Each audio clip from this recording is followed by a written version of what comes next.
Hello again, and welcome to Sounds of Her Love. We last left off on the road to school again. The path to school has now become quite familiar, now that I've had 2 weeks to remember it.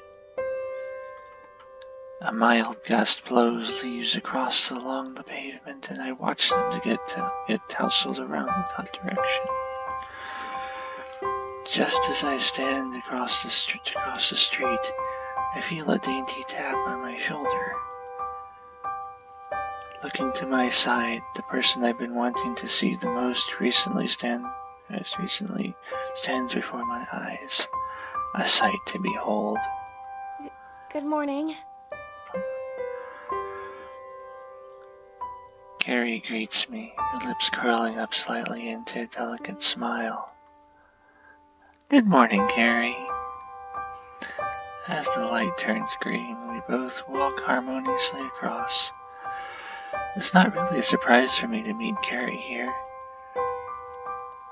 I'm pretty sure she did share part of the walk to school with me. This is where I first met her, after all. So, how are you today, Carrie? I throw the question out to try to make conversation. I enjoy being with her, but getting her to speak up more would make the experience a lot better. I'm good. Thank you. What about you? I'm good as well, especially with you here. Carrie smiles at my answer. I guess knowing that your friends are in a good spirit is a happy thought. As I take occasional glances to my side, I seem to notice Carrie shyly looking in my direction from time to time as well. She turns her head whenever I spot her. Does she want to ask me something? Anything on your mind? Seems I've caught her off guard.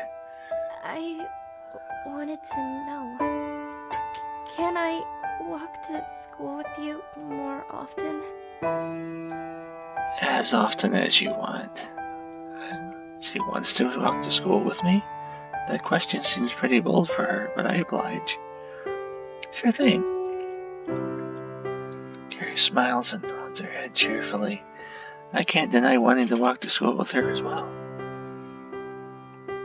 I looked at my watch to check the time. It's almost 7:45. Shall we meet where we met today then?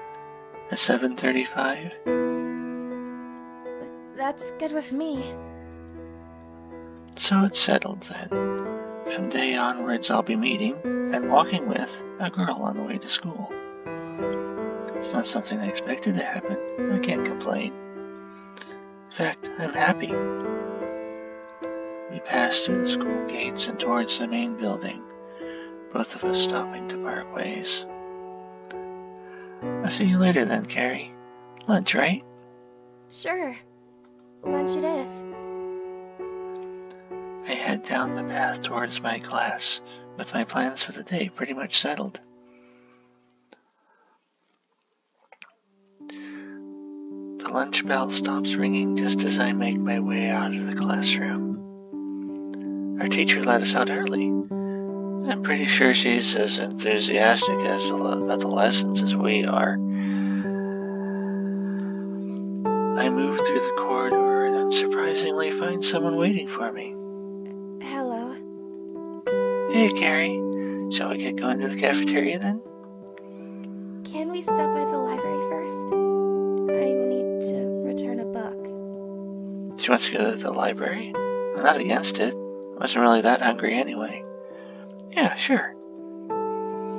Speaking of books, I started reading that book you gave me. I've really been liking it so far. That's good. Carrie smiles and turns her head in my direction. Would you like to go to the library with me? Thought that was implied, but okay. She sounds anxious, even more so than normal. I thought we were already going to the library. Not this one. Oh. The one in the city. The one in the city. Okay, city library. She wants to go to the city with me? Sure. I can keep myself from stuttering. Moments ago, Carrie had just invited me out to the city. It's quite a direct thing to be asking someone she's only been friends with for mere days. Carrie holds a deep blush on her cheeks, and I too can't keep myself from getting a bit tense. Thank you. We walk down the corridor in unison, only our footsteps audible as we keep a sedative silence between us.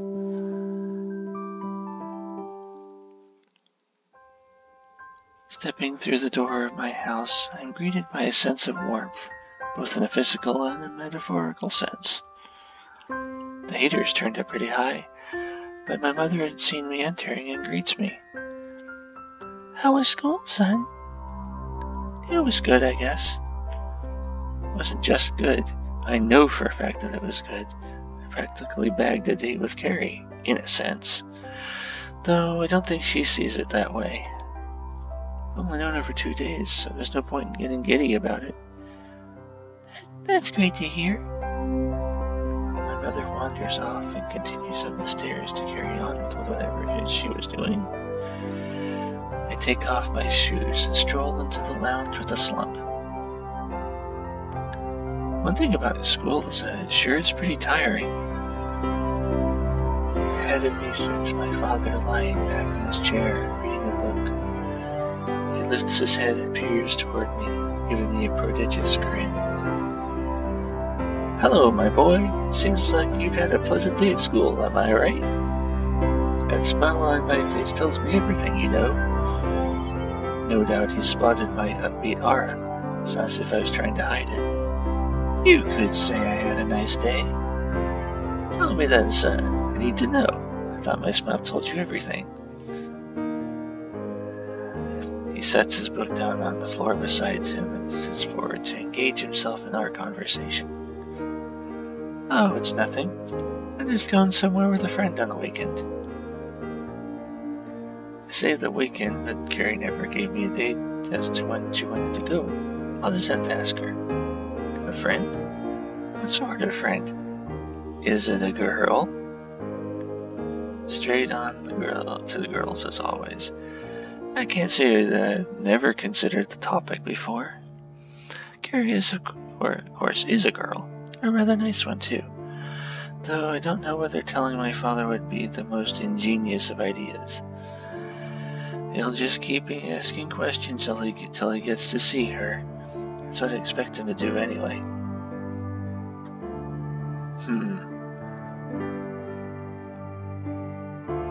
Hard to say. What should I do?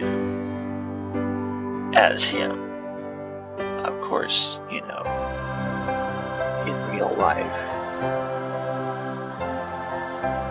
I don't know. I think that I would always, given the 2 options here, I would definitely not lie about it. But would he? It's just a guy. We're just gonna chill around town. Find him is the best possible way out of this. I don't really want him interfering with my business.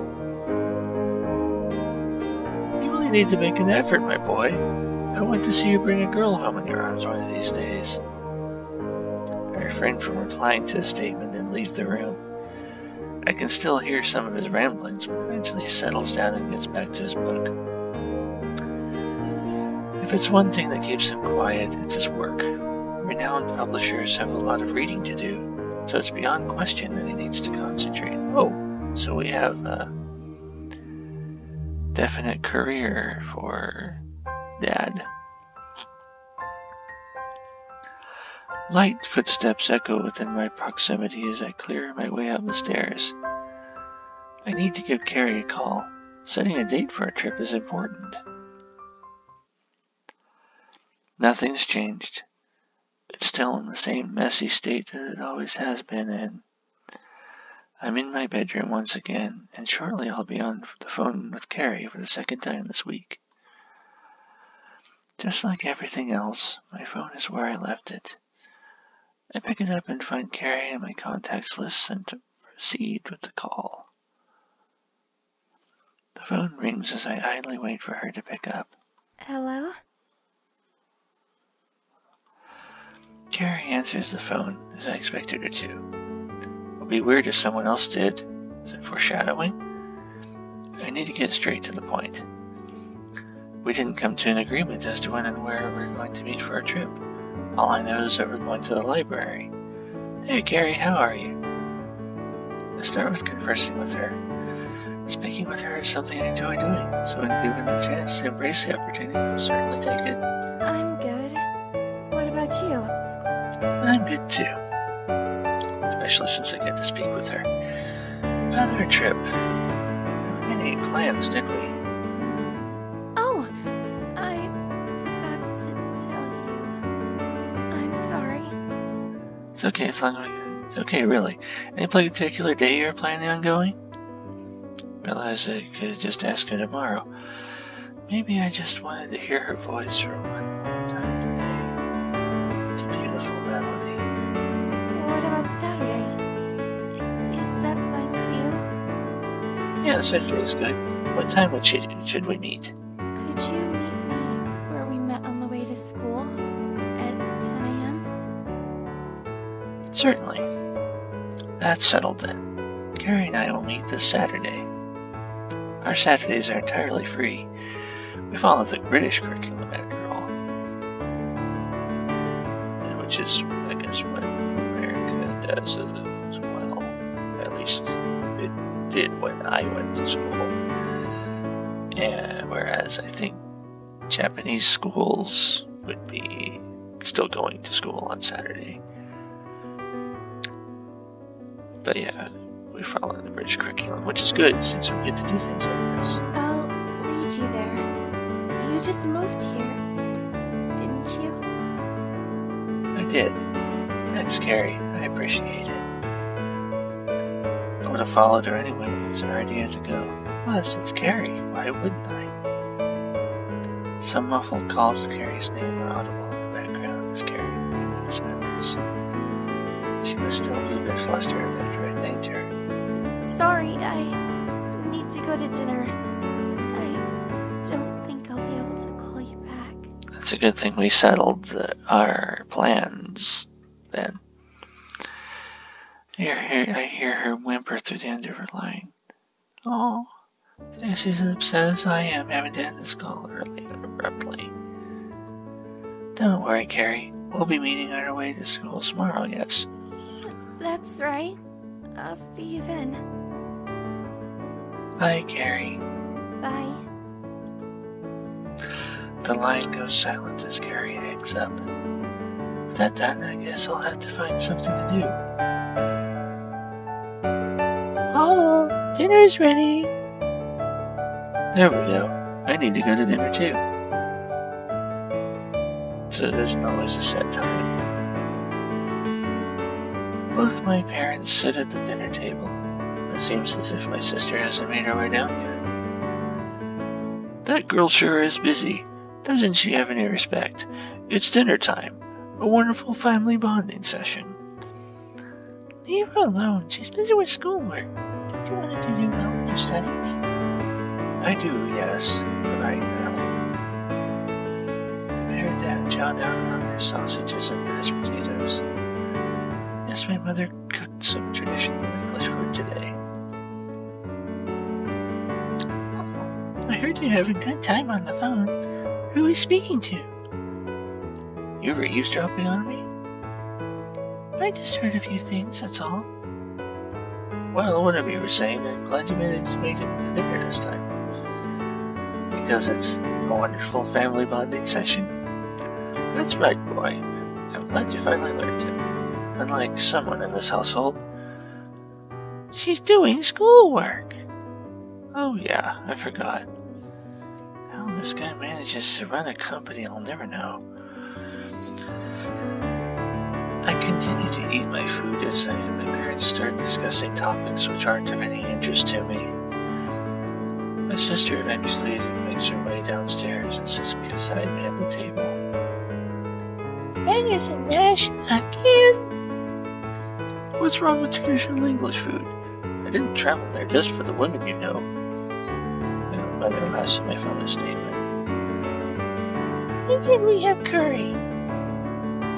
We have curry as often as we have this. I finish up the last of my meal and stand up in order to put my plate in the sink. With that done, I guess I have the rest of the day to do whatever I like. After I finish my homework, anyway. Head towards the stairs again to retreat back up to my room. Before I make it, my sister calls out to me. Paul, can you help me with some questions later? I don't really want to. Sure thing.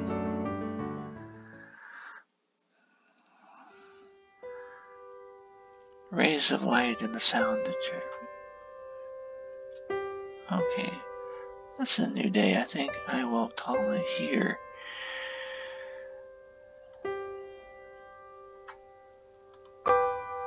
Even though, it's not as long as the other day was. But, whatever. So, I will see you for the next episode of Sounds Over Love.